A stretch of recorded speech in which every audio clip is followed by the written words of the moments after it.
Right, good evening everybody. My name is Farid El Diwani, Egyptian name, and for 30 years a solicitor in England. And it's about time now I got on with giving my side of the story to the reprobates at the Court of Appeal who've been smearing and abusing me for years. Just got a judgment on the 31st of July from the Court of Appeal from Sir Geoffrey Voss, Master of the Rolls, Lady Justice McClure and Lady Justice Falk. And everything springs from my time as public enemy number one in Norway from 1995 to 2006, when I made the front pages as a Muslim sex terrorist, thanks to my former companion, girlfriend, Norwegian girl, who was herself a registered mental patient. And if you want to know what I look like, that's me there, and again there in Egypt, sitting on a camel, and a camel does feature in my evidence, so listen up. Now this is going to be the first in a series of Mad Dogs and Englishmen reports on YouTube. And you see in front of me I've got a Judges on Trial book, Cambridge University Press, second edition, and I'm indebted to Shimon Shetreat and Sophie Turenne. Now Shimon Shetreat is, as you will see, holds the green-black chair of public and international law at the Hebrew University of Jerusalem, Israel. And ironically, it's an Israeli academic who came to my aid in this matter. Now, Shimon exposes the English judiciary for what they can be, sometimes, frequently, but not always. They can be the biggest inbred morons on earth. They spend their lives sitting with their books in chambers, and they don't seem to go outside the country. They're obsessed with their own selves, and everyone basically is sick and tired of them, but just cannot say so publicly, or else, at least whilst they're practicing solicitors or barristers, because they'll be in trouble with their regulatory professional bodies. So, now, Mr. Shetreat, we've got a little passage here, if I go to it, on page 293, a very significant passage here. In a letter from the Lord Chancellor to the Lord Chief Justice in 1994, drink driving and offences of violence, dishonesty or moral turpitude were said to constitute misbehaviour in judges, and so would behaviour which, quotes, could cause offence particularly on racial or religious grounds, or amounting to sexual harassment. So that 1994 letter has mysteriously gone missing or not been supplied to me by successive Masters of the Rolls, or the more recent Lord Chief Justice, recently retired Sir Ian Burnett. And that's the story to come to, which will amaze you. It's a scandal, and I will be pursuing all avenues to get this well and truly out into the public domain. It is already, because if you go to Amazon and Google my name, Farid El Dawani, you'll find a list of my books. And I've also done other books under pen names. So there I was on the 27th of June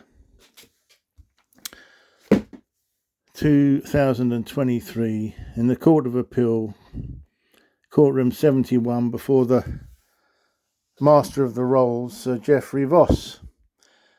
And he said to me, in relation to Lord Justice Popplewell and his refusal to reopen my 2011 libel case against the Norwegian government, dealt with at that time by Mrs. Justice Sharp, now Lady Justice Sharp. He said to me, did the Honourable Sir Geoffrey Voss, while sitting beside Lady Justice McClure and Lady Justice Falk, that Lord Justice Popplewell was not biased against me, Islamophobically biased, for refusing to condemn me being told, thanks to my Norwegian opponent, to go fuck Allah the camel, that my semen was only fit for a pig, that Muslims are the root of all evil, to die, and being told, going to fuck your mother, she likes white men. So I said to Voss, how dare you tell me this, that there's no bias? Such language, coming from Norwegians is disgusting beyond belief. And for a judge like Popplewell, and 10 years earlier, or 13 years earlier, Mrs. Justice Sharp, to refuse to condemn that filth, which I read out to her in court, to refuse to condemn that is disgusting, and it is certainly misconduct. And I don't want to ever hear again, I told Voss, that there's no Islamophobic bias. Okay, it is disgraceful. So anyway, let's go back to the beginning. Okay, so there I was, 2006, as a freelance solicitor for 10 years. And I did a book here, you can see it in front. It's called Solicitor versus the Establishment. It's a time when the Law Society were the regulators for misconduct in the solicitor's side of the profession. It's now the Solicitors Regulation Authority. But at that time, I had and still have a website called legaljackass.uk.com. And I put my experiences on there as a locum, and the abuse that locums get from the firms that they work for. And I got charged with the profession by the Law Society for bringing the profession into disrepute, for pointing out the bad practice of solicitors. And I was worried sick. But after about 6 months, I won my case. The website was declared a valid contribution to the debate on the bullying of solicitors, and this is what the Law Society Gazette said at the time. Writing derogatory and potentially libelous comments about law firms does not necessarily count as bringing the profession into disrepute, according to a recent Solicitors Regulation Authority adjudication seen by the Gazette.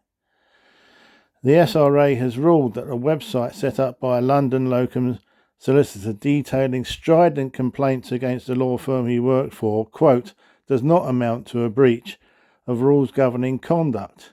The ruling could mean less worry for lawyers who want to use the web to speak out about conduct and practice. The adjudicator said bullying in the workplace, unfair practices, and exploitation of employees are issues which are worthy of serious debate. What the website owner published was a contribution to that debate, and that was in the Gazette on the 22nd of March 2007.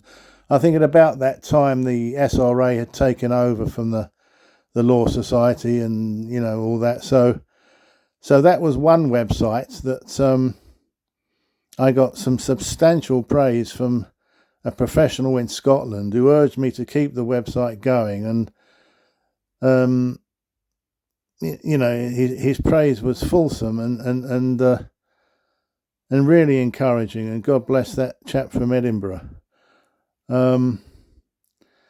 So basically that was one website. It's still going if you want to have a look at it, and the whole story is on there free to read. The whole book is there free to read if you don't want to buy it on Amazon. Okay, so that was one website that basically nearly ruined my career. That was 2007. But at the same time, you will see down here, here's Verdens Gang newspaper in Norway, front page, my former girlfriend there telling the press that I've been guilty of 13 years of sex terror with her. And look at it, there's another one, the Drammen Tidende newspaper, Drammen in Norway, huge front page with her, again sitting there all looking sorry for herself. And because I rebelled against the newspapers, it carried on for another 12 years. And there we are, Dagbladet newspaper, sex madman, 23 years of sex terror, with a picture of my former girlfriend smiling on the front page there. Now, I'd actually made the newspapers year in, year out, 22 front pages in 12 years. And I am damn sure Anders Breivik, the mass murderer from Norway, the Muslim hater from Norway, read the whole lot. And surely was influenced to hate Muslims even more than he did.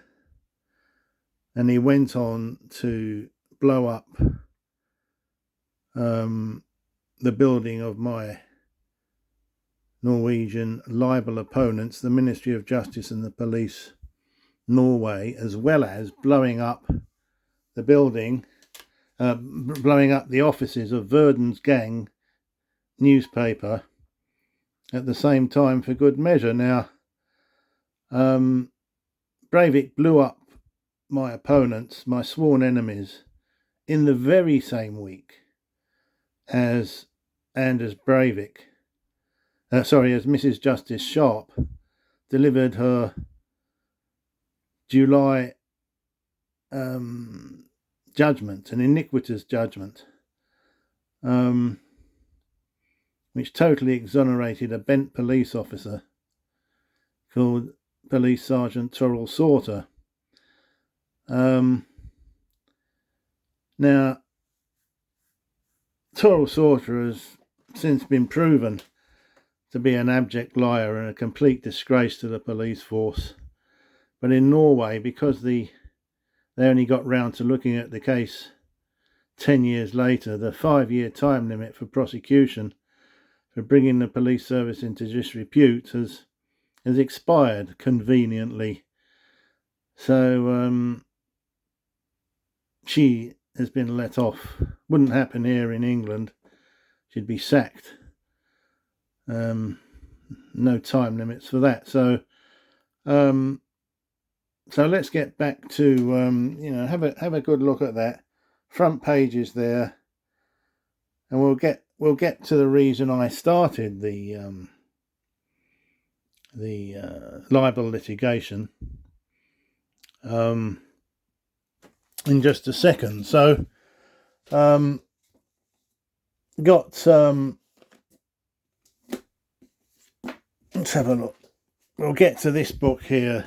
This thick book here, you can see it's Gatley on Libel and Slander. It's a 2013 edition. And how much did that cost me? You can just see there. I don't know if you can see it.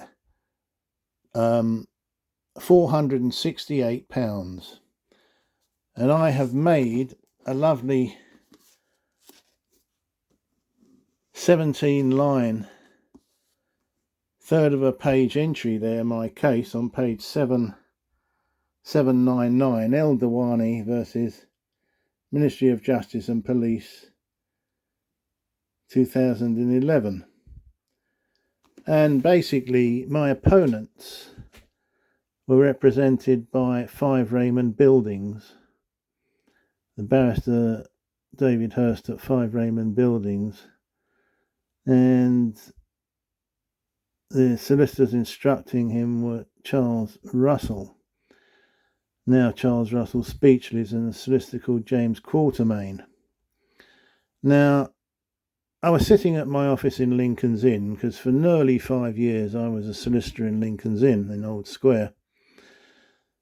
And I was sitting in my office one day in 2010 and Googled my name, and up comes an article in Norwegian, and it was a 2006 article, 11th of January 2006 article that had been reinvigorated and reproduced by the journalists for a newspaper called Eika Bladet, a small newspaper in Norway, with supporting Toril Sauter, the police sergeant, saying I was harassing her by calling her a liar and corrupt. Now,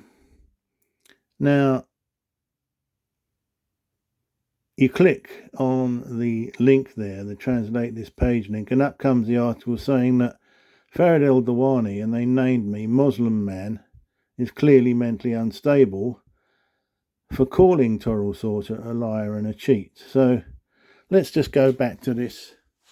We'll go back to this Dag Bladet article, which was done 2 days running on the 20th and 21st of December 2005. And in it, we've got Police Sergeant Toril Sauter with a stupendous lie, telling the whole bloody country that the half-Arab Muslim man had been locked up in a mental hospital in 1992 until 1994 by who, of all people? My own mother. It was total crap, a complete fabrication. I had not spent 2 seconds in any mental hospital. Okay, it was a stupendous lie from a wretched piece of trash, trailer trash, a police officer called Toril Sauter. So on that same day, the 20th of December, I get these emails from Norway, and they actually believe the woman. And they tell me, 4 of them say, you've got a website called norwayuncovered.com, which is what it was, which I set up 5 years after the first 1995 newspapers came out, just to defend my position. Okay, and relate that my own former girlfriend was a registered mental patient and an extremely rampant, promiscuous woman who'd slept with 21 different men and had 2 abortions before I met her. And that's all I put. But I also, on my website, criticised Toril Sauter for being a rampant liar. Nothing wrong with that. It was all true. But I get these emails telling me to go fuck out of the camel, that my semen is only fit for a pig. Being told, going to fuck your mother, she likes white man. Muslims are the root of all evil. Did Catholic priests abuse me in the mental hospital? it was serious filth, and the Essex police declared it a hate crime and sent it off to Interpol in Norway. And what did Interpol Norway do? Nothing. Not a thing, because it was one of their own, Police Sergeant Toril Sauter, whose comments in Dog Bloody newspaper caused those emails to be sent to me. And so what happened was that in 2000, which I had to wait 5 years, and there was about 9 articles in 1995, 13 years of sex terror, 1998, 16 years of sex terror, and I'd had enough. So I put up a website simply criticising Police Sergeant Toril Sauter and telling the public about my own former girlfriend's sexual habits. It was quid pro quo. It was, you have to tell the public by way of explanation for this madness, front pages like this, what your own girlfriend is all about. Now, she was sex obsessed, and in 2003, her psychiatrist diagnosed her and told the Drammen District Civil Court that she had an enduring personality defect initiated in her adolescence, and the defect basically was that she was a compulsive liar and constantly sexualized her behavior. I mean, everything was erotic sex with her. It was incredible. And if you do a bit more research on my Norway Shockers stuff, just go onto the internet, Google Norway Shockers and NorwayUncovered.com. You will see that in 2003, the Aftenposten newspaper in Norway declared Norwegian youth as world leaders in casual sex and one-night stands. And that's them themselves. They were proud of it. And, vast numbers of Norwegian women have multiple lovers, one-night stands. It's not considered a defect. It's not considered out of the ordinary there. So I had a website, Norway Uncovered, and when I was suing for libel in Norway in 2003, I had just finished at the Drammen Civil Court when the police were waiting for me at the door of the courtroom and arrested me because of my website. Okay, that was the reason, and they gave the reason for the arrest as harassment of my former girlfriend for mentioning stuff that they thought was too private. The multiple lovers and the fact that she she was a registered mental patient, although perfectly okay. I mean, being a registered mental patient doesn't necessarily mean you're unable to function in society.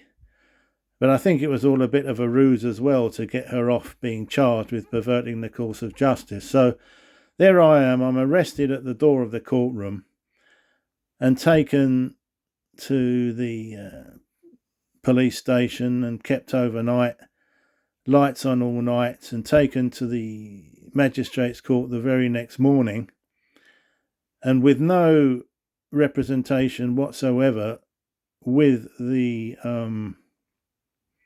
public prosecutor, a woman called Ingunn Hodner, who is a police officer. She tells me in no uncertain terms that either you confess freely and voluntarily to your guilt of harassment of Heidi Schön, or you will be going straight to prison. You will be going straight to prison. So I said, well, look, your newspapers have made me front page news for the last 6 years, calling me Muslim. In fact, the Bergens Tidende newspaper on the 24th of May 1995 called me Muslim man 19 times in connection with my insanity and severe erotic paranoia. Okay. And they picked up the story. The stories began in 1995 because I discovered belatedly that my former girlfriend used her usual tool of revenge when she fell out with people. And she'd done it to other people before, two other men, of rape or attempted rape. To begin with, it was that I've attempted to rape her, and I got a lawyer to look into it, and he wrote to me to tell me that's an allegation she made some time before. Now, anyone who tells me that can go to hell. It's a complete lie, and I'm sick and tired of me and so many other men being falsely accused of that shit. You know, I would never do that. And so what I did, I taught her a lesson, and she, you know, you have to teach these people a lesson because the police don't give a damn. So I wrote to about 6 or 7 neighbours either side of her house with her whole sexual history. You know, just a 1-page thing in Norwegian to teach her a lesson. And after that, the press, one of the people who got that corrective, that description information sheet was a journalist. He goes to her, and then I'd made the front pages in all over Norway as a Muslim sex terrorist. And if you think, you know, I mean, the only reason I made the press, as far as I am concerned, is because I'm Muslim. You don't write Muslim man 19 times in one article, in one front page, without realising that their object was to vilify Muslims as predators on white Western women. And it took me years to be vindicated for that. We had Mr. Justice Saini in 2021, when I was appealing against the Solicitors Disciplinary Tribunal.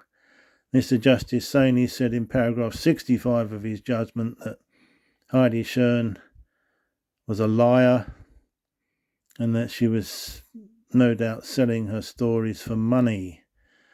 So it took me years to get an actual judge anywhere in this country or Norway to declare Heidi Schön as a liar. But unfortunately, Mr. Justice Saini only read the 3 1995 newspaper articles and not the remaining 19, not the remaining 19 articles for the next decade to discover the depths of depravity of Heidi Schön, who led the greatest Islamophobic abuse campaign in the history of the Norwegian press.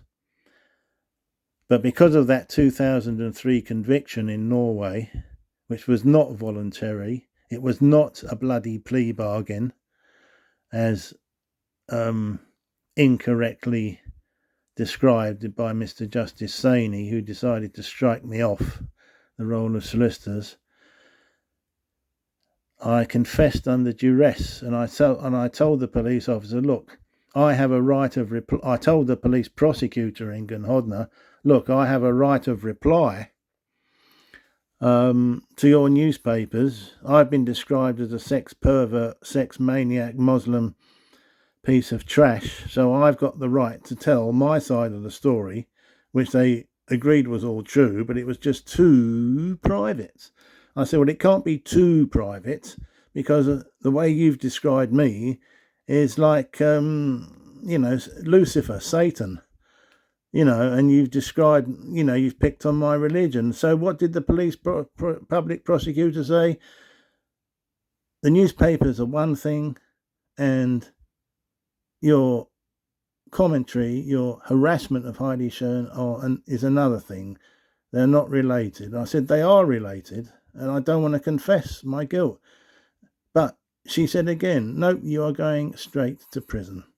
Because I'd got an earlier conviction in absentia in 2001 for those same comments that I put on my website that I had sent out from 1996 to 1998 using the fax machine all over Norway, okay, all over Norway. And they were pretty damn furious, the Norwegians, but tough shit. Inbreeding in Norway, they're sort of up their own backsides, these people, and I'm not surprised they produced Anders Breivik.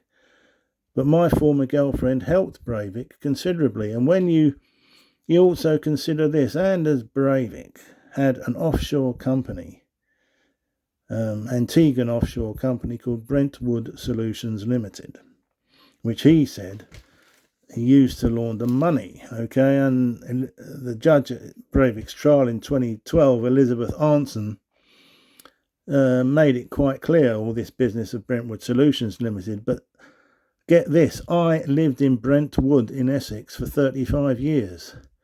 Breivik must have known about me. The coincidence is just too much. Me living in Brentwood and his company, Brentwood Solutions Limited, and the police have never told me. I've asked and asked and asked for the last decade and more whether Breivik sent me one of those hate emails, and I haven't got a reply. Now, Breivik's got my book, Norway Triumph in Bigotry, I called it, written under the pen name of Frederick Delaware. I sent him my book to his prison. I don't know if they gave it to him, but that guy, funnily enough, had a go at the likes of Heidi Schern, because he said, you're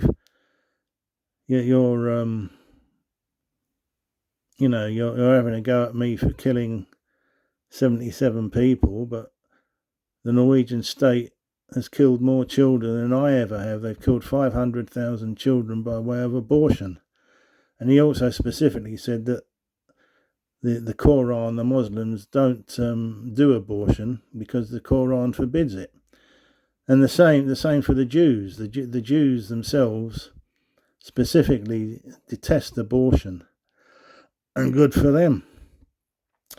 So Breivik was having a go at the promiscuity of the likes of Heidi Schern, who ironically he must have been reading about for a decade before he committed mass murder. But for me it was a kind of instant karma for Mrs. Justice Sharp,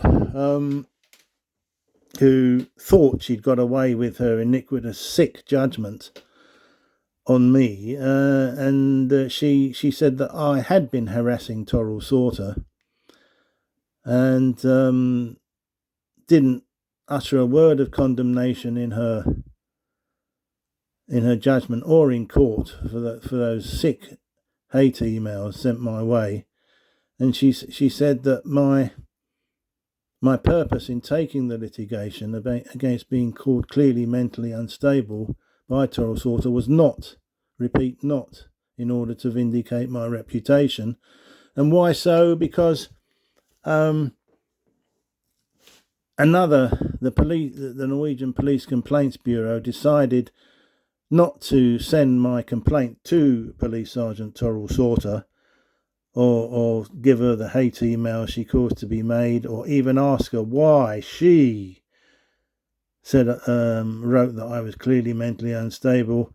They decided that her comments of me being clearly mentally unstable in the newspaper were neither negligent nor defamatory because of my website and other facts.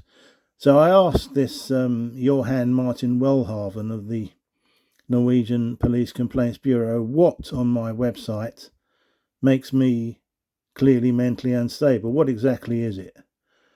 And which are these other facts that make me clearly mentally unstable? And he refused to reply. Okay, and I asked again and again, and I said, look, your verdict isn't worth the paper it's written on. You've got to say what on my bloody website, and what other facts make me clearly mentally unstable. Okay, and he didn't. So what does Mrs. Sharp do? She disgusts me. The woman ought to resign. She became president of the Queen's Bench Division in 2017, and was congratulated actually by 5 Raymond Buildings with the Honourable Mark Warby QC, head of chambers at the time, now Lord Justice Warby, who decided I should be struck off. So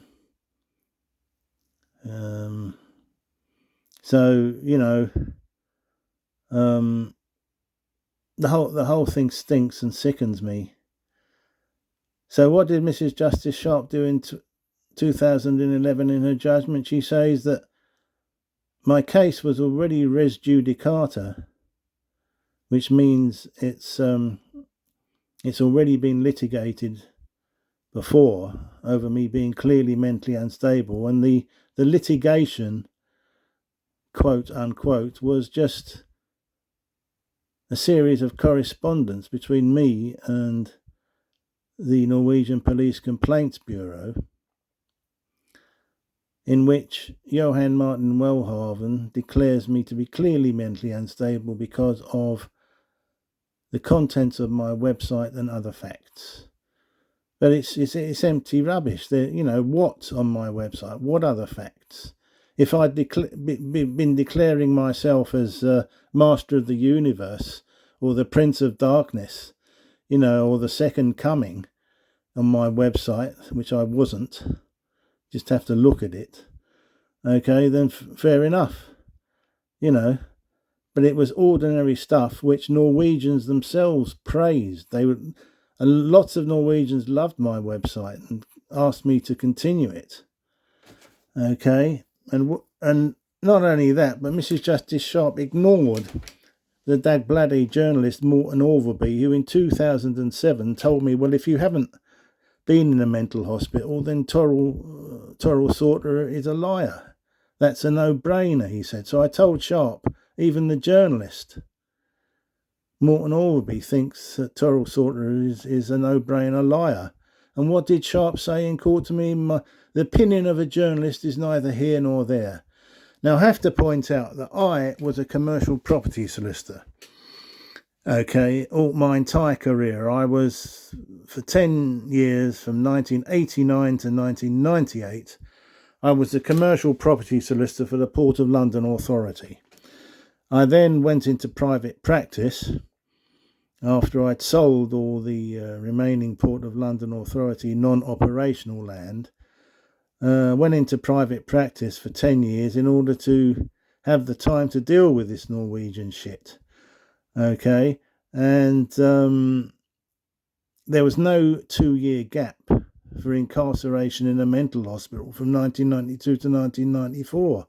It's a preposterous allegation, but the power of these people in Norway is immense. It's crushing. And it has ruined my life, basically, but the Solicitors Regulation Authority don't give a fucking shit, okay? They're probably Me Too movement people who despise Muslims anyway, so, and not only that, my mother's a German lady, pure German. And don't suppose that helps much either. So it's all total crap, all this ruinous stuff. And yet, because I write 3 strong letters I wrote to Heidi Schön, telling her off, reprimanding her for her attempted rape allegation. Okay, and then 10 years later she changes her statement to saying it was actual rape. See, that's the opportunism for a wretched piece of trailer trash. Some women, they just become monsters overnight, and she was one of them. So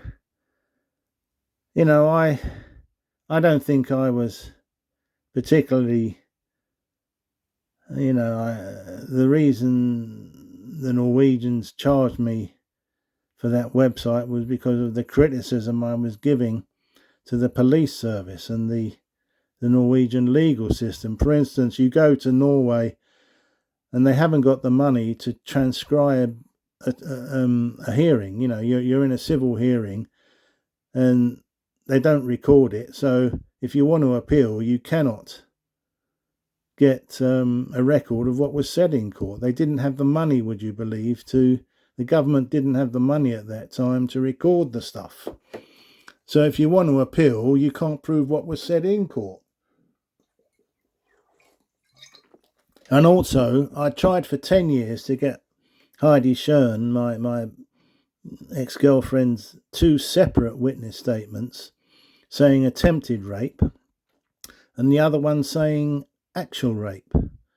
Okay, and in Norway, you don't have to disclose material statements that cause a conflict of interest, which over here would be ignored. You know, you have to disclose all statements, even if they go against your client's interests. And in Norway, if I'd had those 2 statements, I'd have cleared my name. And Miss Schön would have been prosecuted for perverting the course of justice, I hope. Well, having said that, I mean, Police Sergeant Toril Sorter was never prosecuted for perverting the course of justice.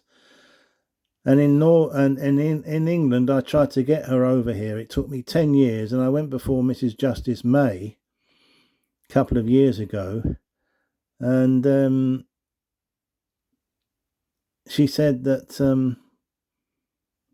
my application to get Police Sergeant Toril Sorter over here for perjury was totally without merit, which was very odd because for a whole year and a half, Mr. Justice Stewart, God bless him, an honourable judge, made 4 orders progressing my case to get that bitch Toril Sorter back over here in England to face perjury charges for misleading the court in her witness statements. Okay, and when I say misleading the court, she knew damn well that the whole purpose in my suing her was because she'd lied about me being locked up for 2 years in a mental hospital in 1992. Okay, and if you exclude that information from your witness statement, you are misleading the court as to the purpose of the litigation. So, Mrs. Justice May, you can go to hell.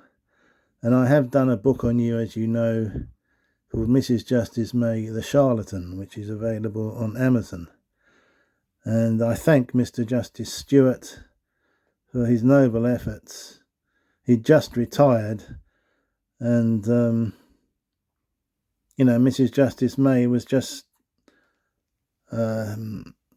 protecting and covering up the iniquity of Mrs. Justice Sharp. So, and I'm so sorry that Lady Justice Sharp did not take the vacancy of Lord Chief Justice when Sir Ian Burnett retired. So sorry, Mrs. Justice Sharp. You were the favourite, but I think it was my book on you and the prospect of another 4 or 5 years of living hell for you that made the Judicial Appointments Committee turn you down for that post. So tough luck. Okay. What goes around comes around. All right. So there we are. We go back to Gatley on libel and my huge paragraph there on me. And who controls Gatley on libel and slander? 5 Raymond Buildings, my opponents. Okay, so that's what I've got to put up with. So we got judges on trial here, and certainly I've been giving them a hell of a time. And once again, thank you, Shalom Aleichem, to Shimon Shetrit of the Hebrew University in Jerusalem. Now, if you think I'm being totally biased, unreasonably so against Mrs. Justice Sharp, then here's a book here. You can see it in front of me. It's called Maxwell the final verdict. Okay, this is Robert Maxwell. Now, religion very much plays a part in everything here. Me being the Muslim man in Norway, that's what it's all about. Now, Robert Maxwell was a crook, a liar, and a cheat. And he was a dishonourable man, and no one will take offence by me calling him a dishonourable Jew. There are dishonourable Jews, just as there are dishonourable Muslims and dishonourable Christians. So, what happens here? Mr. Tom Bower is the author here. You can see that, Tom Bower, the book on Maxwell. Now, Tom Bower himself is Jewish. Okay, and what happens? He was litigating, or Robert Maxwell was trying to ruin Tom Bower and stop this book, Maxwell the Outsider, coming out. And Maxwell instructed none other than Victoria Sharp as a barrister in Brick Court. And I'll read out to you what Tom Bower says in the preface, page X1X 19. 4 lawyers were Maxwell's principal advisors. Lord Mishcon and Anthony Julius were his solicitors, and Richard Rampton QC and Victoria Sharp were the barristers. During their frequent court appearances, they betrayed no hint of doubt about their client's virtues. On the contrary, they pursued his mission with depressing vigour, commitment, and pitilessness. So there's Victoria Sharp for you. Amoral, acting for one of the worst bastards in publishing history, Robert Maxwell, whose own daughter, the piece of shit, is now doing a life sentence in prison in America. Okay, so that's Victoria Sharp for you. But not only that, we've got another book here. You can see it, No Ordinary Man, A Life of George Carman. George Carman was the king of libel.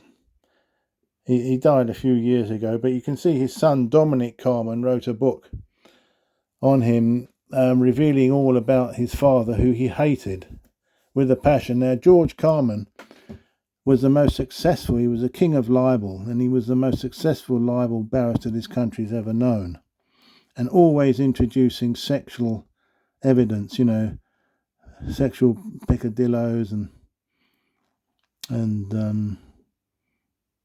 damning evidence against his opponents in court. One week he would be acting for the newspapers, saying what a despicable defendant so-and-so is, and the next week he'd be acting for another defendant, saying what despicable people the press are. A very schizophrenic thing is the laws of the practice of libel and slander at the High Court in London. So George Carman was a wife beater and an abuser. He lost £3 million at the tables, gambling. He was bisexual, and Mrs. Justice Sharp, or Victoria Sharp as a barrister, was his junior and knew him well, and she's even been mentioned in this book as speaking to George Carman after he retired, and telling everyone she's got 4 children, and she spends more time speaking to George Carman than she does her husband. Now, Victoria Sharp's real married name is Victoria Chapat. Okay, and she's married to an eminent doctor, gynecologist or something, and her own son is a solicitor in Linklater's. So her twin brother was chairman of the BBC, Richard Sharp, until his resignation over the Boris Johnson loan matter, and he was a banker with Goldman Sachs, so they're loaded with money. And but she must have known that George Carman was an abuser, and yet kept it quiet so she could climb the greasy pole in her career. So I don't want to hear all this honesty and integrity about the judiciary. And I got to say again that Lord Justice Popplewell twice to refuse, when asked, explicitly asked by me to refuse to condemn me being told to go fuck out of the camel, and told that the Prophet, my beloved Prophet Muhammad, was a confused paedophile. For him to say he's not Islamophobic in an order that he sent me for refusing to condemn that stuff is utterly disgraceful. And I have to thank Lord Pickles, Eric Pickles, my MP, Brentwood MP, at the time in 2014, for writing to the Lord Chancellor Chris Grayling asking for a change in the judicial conduct rules to make it an offence, as per that 1994 letter that seems to have been lost, to make it an offence of judicial misconduct to refuse to condemn that sick filth that came my way. That was the reason, the receipt of those emails, I sued Torrell Sauter.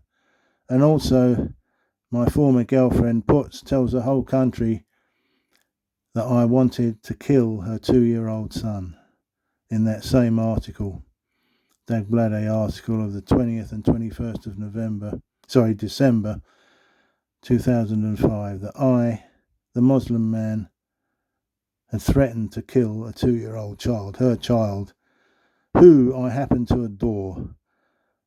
How was I supposed to threaten to kill him? In a letter. The letter didn't exist because I didn't write it. It's another sick fabrication. And the bastards, scumbags at the Solicitors Regulation Authority decided that my reprimands to Heidi Schern were harassment for telling her off, for writing bad language to her. Oh yes, really. Who are these people at the SRA? You know, they are a disgrace. The whole profession, the solicitor profession, hates them. I've taken them on, and yet they still win. You know, £50,000 costs against me. £50,000 costs. So what happens? Here's another book here, Lord Chief Justice Sir Ian Burnett, Did You Know? Lord Pickles, efforts for a couple of years to try and get the judicial conduct rules changed didn't work, and when I left Brentwood to live somewhere else, I could no longer use him. So I wrote myself to the Lord Chief Justice, Sir Ian Burnett, in the same week as he became Lord Chief Justice in 2019, simply asking. I sent him Lord Pickles' letters to Chris Grayling, and sent him my comments on Mrs. Justice Sharp, simply asking, come on, let's have a meeting to discuss a change in the judicial conduct rules. So I sent him a letter on the 11th of October 2019. I phoned up his office on the 25th of October 2019, simply to ask, with not a word more, and note those words, with not a word more, just asking if they'd got my letter. And after a couple more phone calls, simply asking with not a word more if they got the letter, I was told that yes, they got the letter and Alice Gilbert is dealing with it and she'll respond.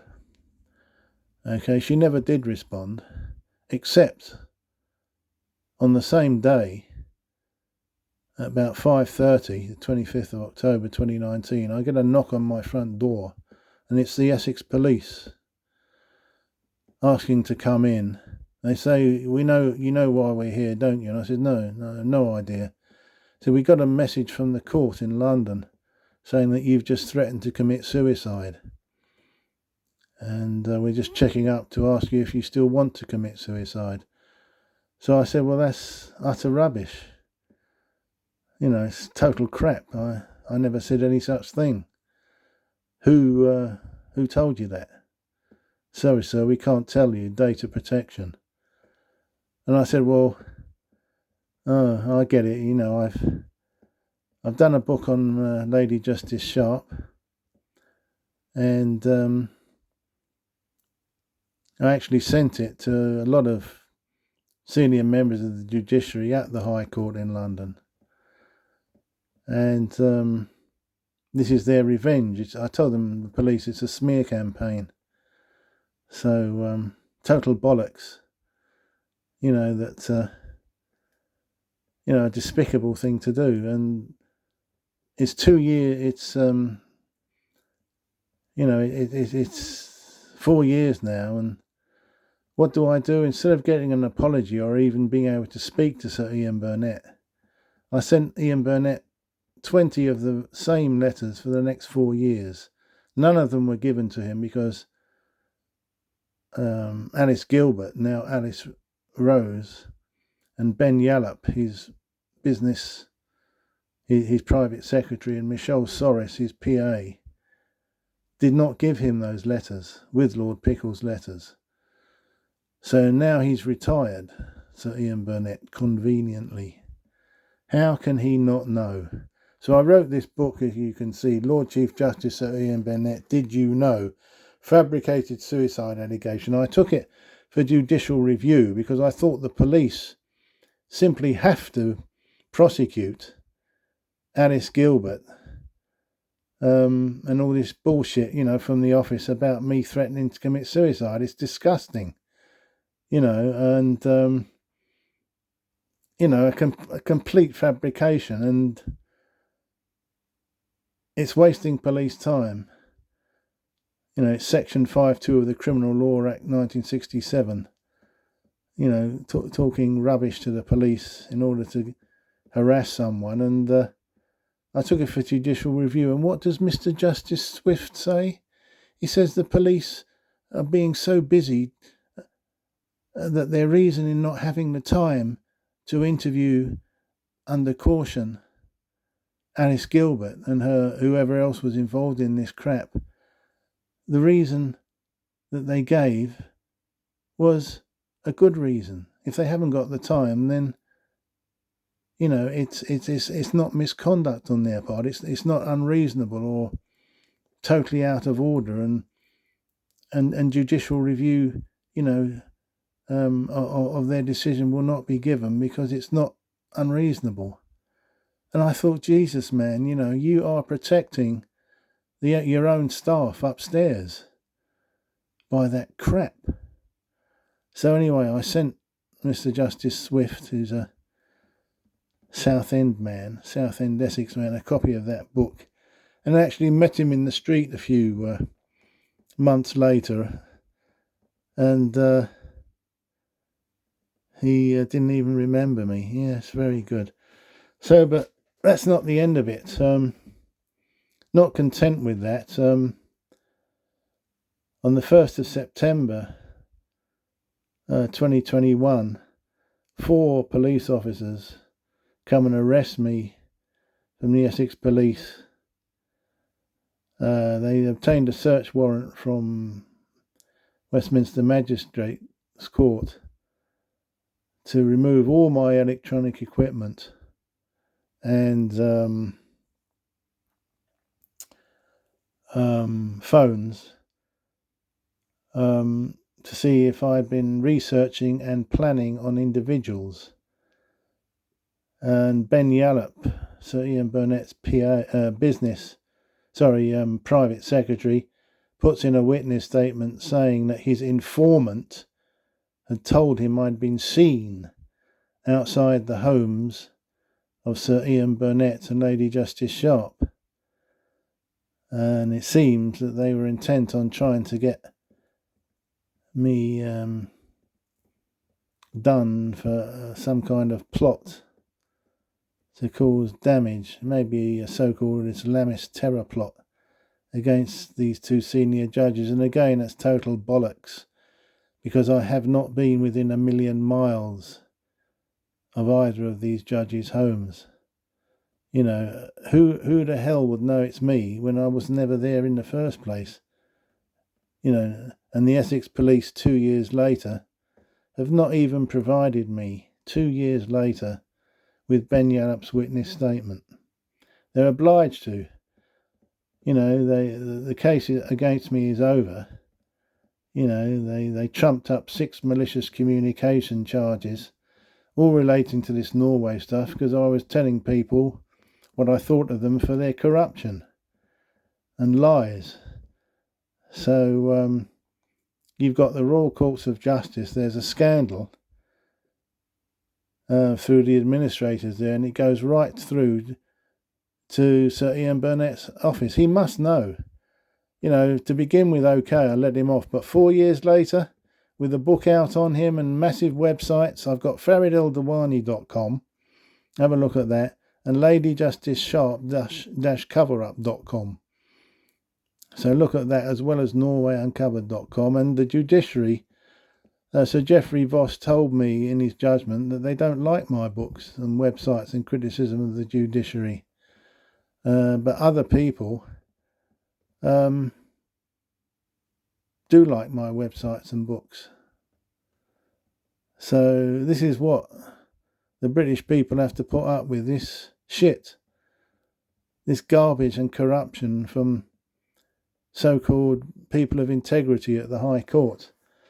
So here's my other books. Let's just let me show them to you. That's Lord Justice Popplewell, the Pharisee, written under my pen name Frederick Delaware. This is one, Mrs. Justice May, the Charlatan. That's written under my real name, etc. So, and this is yet another one, Charles Russell Speechlys and Mr. Justice J.